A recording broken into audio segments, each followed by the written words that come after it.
बच्चों, स्वागत है आपका अपने चैनल पर। आज हम क्लास 9 संस्कृत के भारतीय वसंत गीतिह पाठ 1 का हिंदी अनुवाद और शब्दार्थ बहुत ही आसान भाषा में समझेंगे। ये वीडियो उन स्टूडेंट्स के लिए है जो CBSE NCERT class 9 Sanskrit chapter 1 वसंत गीति हिंदी ट्रांसलेशन और वर्ड मीनिंग खोज रहे हैं। अगर आप एग्ज़ाम के लिए Sanskrit question answer word meaning और ट्रांसलेशन एक्सप्लेनेशन चाहते हैं तो वीडियो को एंड तक ज़रूर देखें। तो बच्चों, हमने इसके प्रथम पार्ट में इसका हिंदी अर्थ पाठ परिचय पढ़ लिया था और इसके प्रथम श्लोक का हिंदी अर्थ पढ़ लिया था। अब हम पढ़ेंगे नेक्स्ट श्लोक और उसका हिंदी अर्थ। वहति मंद मंदम समीरे समीरे सनीरे समीरे कालिंदात्मजायाः सवानीरतीरे नतां पंक्तिम् आलोक्य मधुमाधवीनाम्। बच्चों, इस श्लोक को पढ़ाने से पहले मैं आपको इस श्लोक के बारे में थोड़ा सा समझा देती हूँ हिंदी में, ताकि आपको यह श्लोक समझ में आ जाए। इस श्लोक में सीधा सा संदेश दिया गया है कि कवि कहते हैं कि माँ सरस्वती से, माँ सरस्वती अपनी वीणा की ऐसी धुन बजाइए जो लोगों के मन में ज्ञान, अच्छाई और उत्साह भर दे। यानी प्रकृति की सुंदरता को देखकर हमें कुछ नया और अच्छा करने की प्रेरणा मिले। अब हम इस श्लोक के कठिन शब्दार्थ याद कर लेते हैं। वहती का मतलब होता है बह रही है, प्रवाहित हो रही है। मंद मंदम का अर्थ होता है धीरे धीरे, अत्यंत धीमा। समीरे का अर्थ होता है वायु में, हवा में। कालिंदात्मजायाः का अर्थ होता है यमुना नदी। सूरज भगवान की पुत्री का नाम यमुना नदी है। वहती बह रही है, प्रवाहित हो रही है। ये नदी प्रवाहित हो रही है ना बच्चों, ये नदी। मंदम मंदम धीरे धीरे, अत्यंत धीरे प्रवाहित हो रही है। समीरे वायु में, हवा में। समीरे वायु में, हवा में। कालिंदात्मजायाः यमुना नदी। कालिंदी का मतलब होता है यमुना और आत्मजा का मतलब होता है पुत्री के समान या पुत्री। बच्चों, यमुना नदी सूरज भगवान की पुत्री है। सवा नीर तीरे, इसका अर्थ होता है बेत की लताओं से युक्त किनारे पर, तट पर। इसे नदी का तट कहते हैं बच्चों। और ये बेत की लताएं हैं जो पुष्प से, सफ़ेद कलर के पुष्प से लदी हुई है। और ये यमुना नदी है। यमुना नदी के किनारे पर बेत की लताएं पुष्प से लदी हुई है, नीचे झुकी हुई है। ये बहुत सारे पुष्प आ गए ना, तो नीचे झुकी हुई है ये लताएं। नताम, झुकी हुई। ये बेत की लताएं झुकी रही है ना, पुष्प से लदी हुई। तो नताम का मतलब होता है झुकी हुई। पंक्तिम, पंक्तिम का मतलब होता है पंक्ति को, कतार को। ये एक पंक्ति में है ना, एक साथ एक लाइन में है, तो उसको पंक्ति कहते हैं। पंक्तिम का मतलब पंक्ति को, कतार को। आलोक्य, आलोक्य का अर्थ होता है देखकर। मधुमाधवी नाम, इसका अर्थ होता है मनमोहक मालती पुष्पों लता विशेष की। मनमोहक माधवी एक प्रकार की लताएं होती है। इस प्रकार की लताएं, ये लताएं, इनको लताएं कहते हैं। ये पत्ते पत्ते झुकी हुई है ना, इनको लताएं कहते हैं। ये पेड़ नहीं होते हैं, ये लताएं होती हैं। बेल, सती, सती का मतलब होता है होने पर, होते हुए। अब बच्चों, हम पढ़ेंगे संस्कृत का हिंदी अर्थ। आप पेंसिल लेकर बैठिए ताकि मैं आपको एक एक शब्द का हिंदी अर्थ बताऊंगी। आप संस्कृत के शब्द के नीचे उसका हिंदी अर्थ लिख दीजिए। जैसे कि वहती, वहती का हिंदी अर्थ होता है बह रही है, प्रवाहित हो रही है। तो ये वहती के नीचे या फिर इधर साइड में लिख दीजिए बह रही है, प्रवाहित हो रही है। मंद मंदम, इसका मतलब होता है धीरे धीरे। आप ऐसे लाइन खींच के पेंसिल से और इधर साइड में लिख दीजिए धीरे धीरे अत्यंत धीमा। बच्चों मैंने कॉफ़ी में लिख दिया है इस प्रकार, जैसे वहती का अर्थ होता है बह रही है। मंद मंदम, इसका मतलब है धीरे धीरे। सनीरे का मतलब होता है जल से पूर्ण। समीरे का मतलब होता है वायु में। कलिंदात्मजायाः, इसका मतलब होता है यमुना के। सवानीर तीरे, इसका मतलब है बेत की लताओं से युक्त तट पर।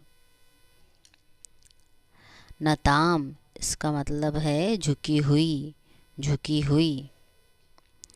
पंक्तिम मालोक्य, इसका मतलब है पंक्ति को देखकर।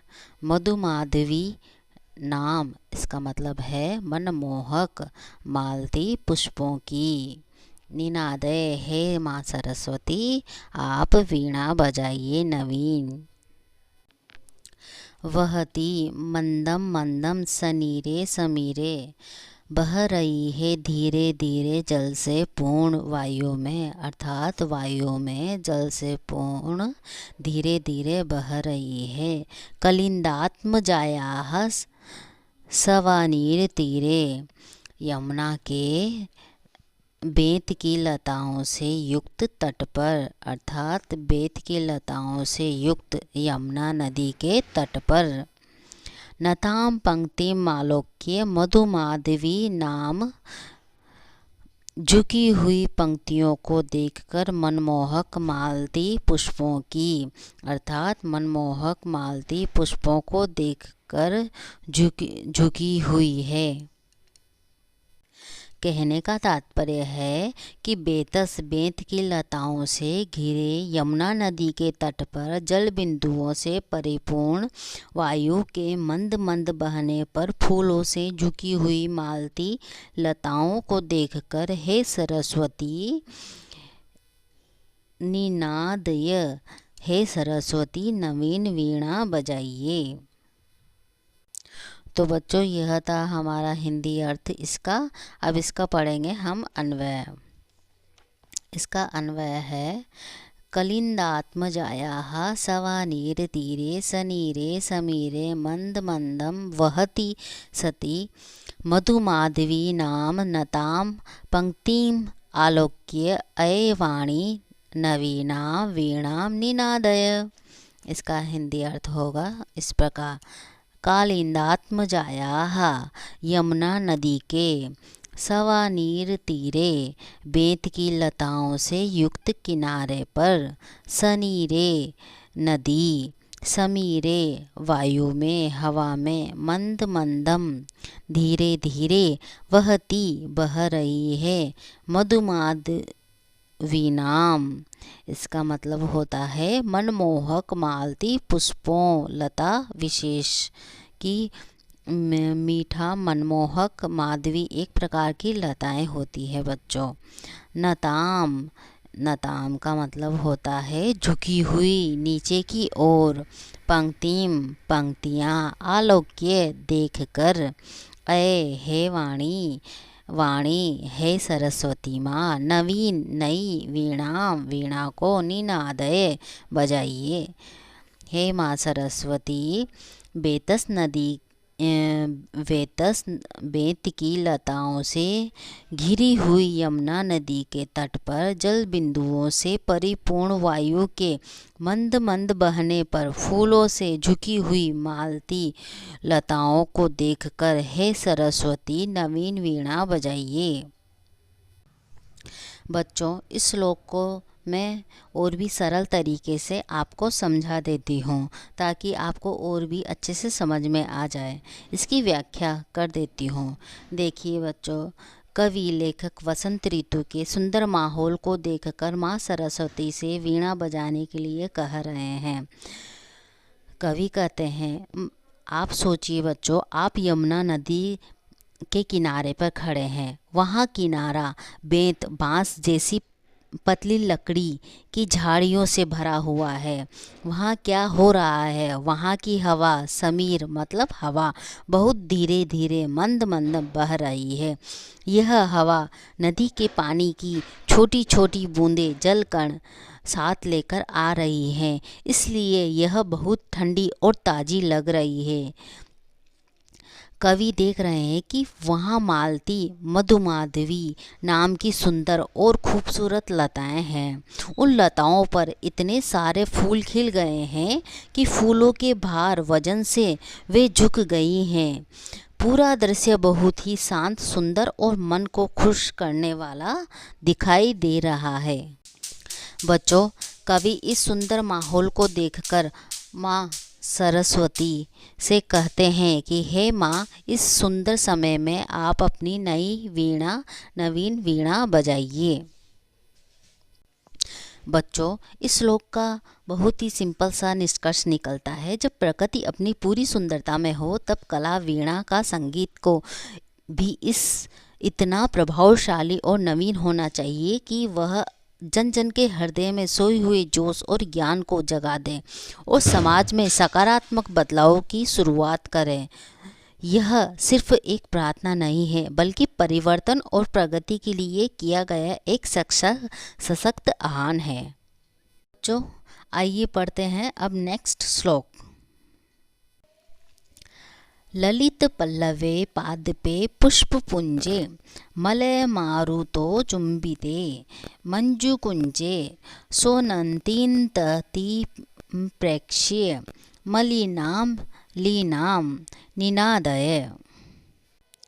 तो बच्चों, इस श्लोक के बारे में थोड़ा सा आपको समरी बता देती हूँ। बच्चों, आज हम वसंत ऋतु का बहुत ही सुंदर श्लोक पढ़ने वाले हैं, जिसमें प्रकृति की मधुरता और सुंदरता का अद्भुत वर्णन है। चलिए महसूस करते हैं वसंत की सुगंध को। इस पाठ में कवि ने वसंत ऋतु के सुंदर वातावरण का वर्णन किया है। आइए श्लोक को पढ़ते हैं।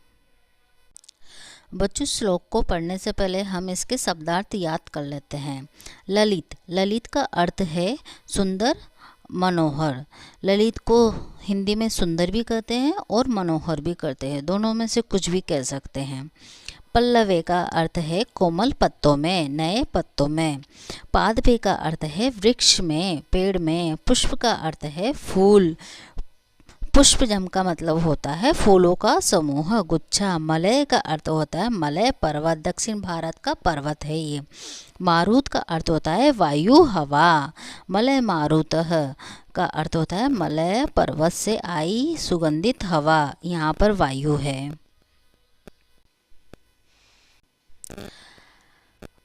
उच्छुक्षुषिते, उच्छुक्षुषिते इसका अर्थ है स्पर्श करती हुई, छूती हुई।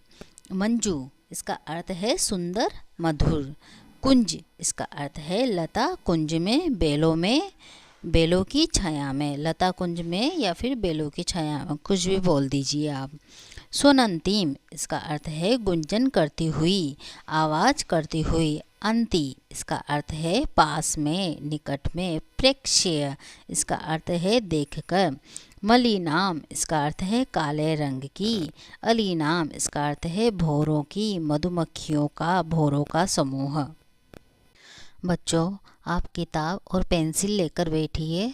मैं आपको इसका एक एक शब्द का हिंदी अर्थ बताऊंगी और आप लिखते जाइएगा। ललित, ललित का अर्थ होता है सुंदर, तो अब इसी ललित के नीचे आप सुंदर लिख दीजिए। ललित, ललित का अर्थ होता है सुंदर, मनोहर। ठीक है, तो ये जैसे ललित के नीचे मैंने सुंदर लिख रखा है ना, वैसे हैं, ताकि आपको और भी सरल और आसान तरीके से इसका हिंदी अर्थ समझ में आ जाए। ठीक है, ललित का अर्थ होता है सुंदर। पल्लवे मतलब कोमल पत्तों में। पादपे मतलब वृक्ष या पेड़। पुष्प मतलब फूल। पुष्पजम मतलब फूलों का समूह, फूलों का गुच्छा। मलय मतलब मलय पर्वत, जो दक्षिण भारत का एक पर्वत है। मारुत इसका अर्थ होता है वायु, हवा। मलय मारुत इसका अर्थ होता है मलय पर्वत से आई हुई सुगंधित हवा। उच्चुम्बिते, इसका अर्थ है स्पर्श करती हुई, छूती हुई। मंजू, इसका अर्थ है सुंदर, मधुर। कुंजे, इसका अर्थ है लता कुंज में या फिर बेलों की छाया में। स्वनंतिम, इसका अर्थ है गुंजन करती हुई, आवाज करती हुई। अंति, इसका अर्थ है पास में, निकट में। प्रेक्ष्य, इसका अर्थ है देखकर। मलिनाम, अर्थात काले रंग की। अलीनाम, इसका अर्थ है भौरों, मधुमक्खियों का, भौरों का समूह। ललित पल्लवे पादपे पुष्पजम मलय मारुतः। उच्चुम्बिते मंजू कुंजे स्वनंतीम अंति प्रेक्ष्य मलिनाम अलीनाम। बच्चों, जो ये श्लोक है ना, वैसा का वैसा ही हम यहाँ पर लिखा है, ठीक है। ये थोड़ा दूर दूर करके लिख दिया, बस इतना सा फ़र्क है। बाकी का जैसा उस श्लोक में लिख रखा है वैसी की वैसी ही लाने यहाँ पर लिख रखी है। देखो, ललित पल्लवे पादपे, अब उस श्लोक में भी है ना, ललित पल्लवे पादपे, इस तरह से। यहाँ दूसरी लाइन में पुष्प पुंजे मलय मारुतो चुंबिते मंजू कुंजे, यहाँ पर भी है पुष्प पुंजे मलय मारुतो मलय मारुतः चुंबिते, है ना। सारी की सारी वैसी की वैसी ही लाइनें लिखी है, सिर्फ आपको समझाने के लिए थोड़ा दूर दूर लिख दिया है उस श्लोक को, है ना। तो ललित सुंदर, पल्लवे पत्तों पर, पाद पे पेड़, सुंदर पत्तों के पेड़, पेड़ों पर। पुष्पजम फूलों के गुच्छे, पुष्पजम फूलों के गुच्छे। मलय पर्वत, दक्षिण भारत का पर्वत। मारुतः वायु, हवा। मलय मारुतः मलय पर्वत से आई हुई सुगंधित हवा।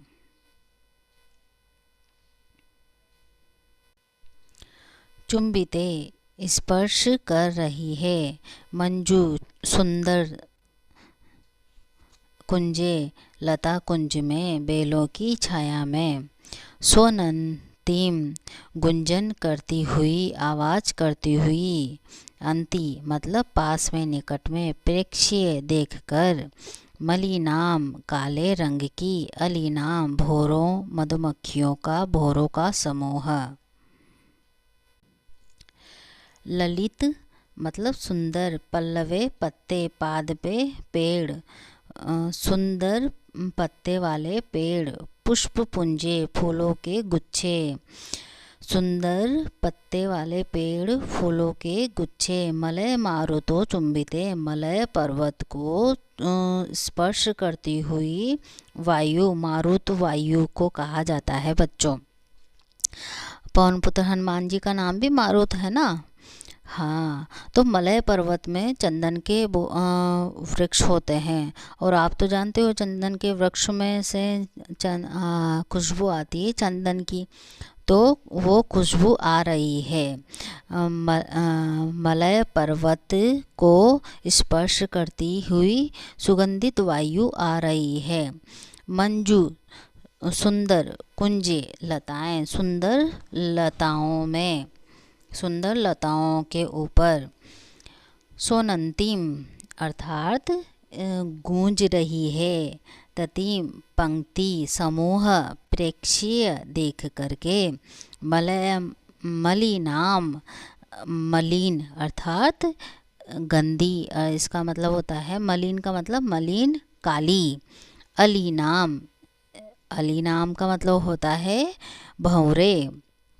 इसका कहने का तात्पर्य है कि सुंदर सुंदर पत्ते वाले पौधे और सुंदर सुंदर फूल के गुच्छों पर और पर्वत को स्पर्श करती हुई वायु आ रही है और सुंदर सुंदर लताएं और गूंज रही है समूह में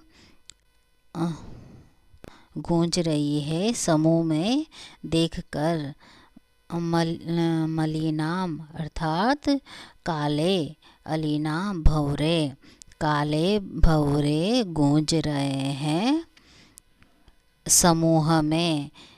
प्रेक्षीय देखकर ऐसे नज़ारे को देखकर जहाँ काले भंवरे गूंज रहे हैं समूह में ऐसे नज़ारे को निनादे हे सरस्वती माँ आप अपनी नवीन वीणा बजाइए। इसका कहने का तात्पर्य है बच्चों कि सुंदर सुंदर पेड़ पौधे हैं, बहुत ही सुंदर सुंदर पुष्प के गुच्छे हैं और मलय पर्वत से सुगंधित हवाएं आ रही हैं और बहुत ही सुंदर सुंदर लताएं हैं और काले काले भंवरे गूंज रहे हैं एक समूह में इकट्ठे होके। और इस तरह के मतलब इतनी सुंदर प्रकृति को देखकर, इस तरह की सुंदर दृश्य को देखकर हे सरस्वती माँ आप अपनी वीणा को बजाइए। कहने का तात्पर्य है मलय पर्वत की सुगंधित वायु के स्पर्श से मनमोहक पत्तों वाले वृक्षों, फूलों के गुच्छों व सुंदर लता कुंजों पर गुंजार करते हुए काले भंवरों की पंक्तियों को देखकर हे सरस्वती नवीन वीणा बजाओ। बच्चों ये रहा इसका हिंदी अर्थ इस श्लोक का। अब हम पढ़ेंगे अन्वय। मलय मारुतो चुंबिते पर्वत को स्पर्श करते हुए वायु, ललित सुंदर पल्लवे पत्ते, पादपे पौधे, वृक्ष, पुष्प पुंजे, फूलों के गुच्छे, मंजू कुंजे, सुंदर लताएं, स्वनंतीम गुंजायमान करती हुई आवाज़ें निकालती हुई, मलिनाम काले अलीनाम भंवरे, ततीम एक पंक्ति में समूह में पास में, प्रेक्ष्य देखकर, अये वाणी हे सरस्वती माँ नवीनाम नई वीणा को निनादे बजाइए। इसका कहने का मतलब है मलय पर्वत की सुगंधित वायु के स्पर्श से मनमोहक पत्तों वाली वृक्षों, फूलों के गुच्छों व सुंदर लता कुंजों पर गुंजार करते हुए काले भंवरों की पंक्तियों को देखकर हे सरस्वती माँ नवीन वीणा बजाइए। बच्चों मैं आपको इस श्लोक का बहुत ही सरल तरीके से हिंदी व्याख्या बता देती हूँ ताकि आपको और भी सरल और आसान तरीके से समझ में आ जाए। बच्चों कवि कहते हैं कि वसंत ऋतु आने पर मलय पर्वत, ये यहाँ पर ये पर्वत है ना, ये मलय पर्वत है।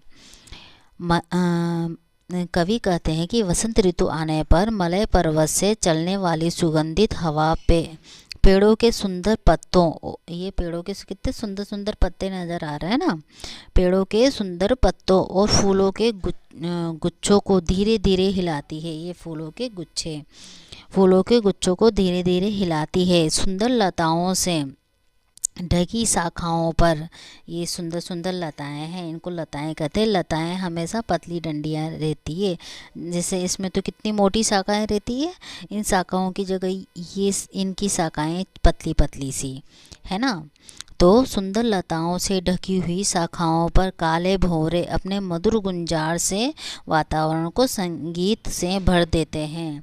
ये भंवरे हैं बच्चों, ये है ना, ये भंवरे हैं, ठीक है। तो ये भंवरे गूंजू इस तरह की आवाज़ें निकाल रहे हैं। ये देखो ना भंवरों का समूह है ना।